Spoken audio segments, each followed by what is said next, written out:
Hi, this is Dr. Mythrayi. I am from Hyderabad and I am practicing at Fertility 49 Infertility Clinic, which is there in Kukatpalli, and I have attended my IVF part 1, 2 and 3, and fortunately I have topped the exam.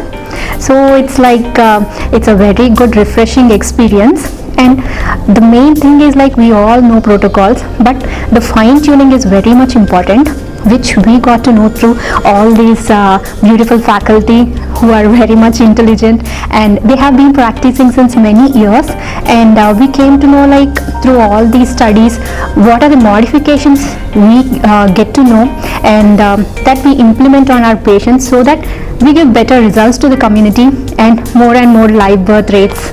So I definitely recommend this course to my colleagues and my friends who are into infertility and they want to improve their knowledge, not only infertility specialists but also to the obstetricians and gynecologists who basically want to practice the basic IVF at least up to IUI. So I recommend definitely to all my friends. Thank you.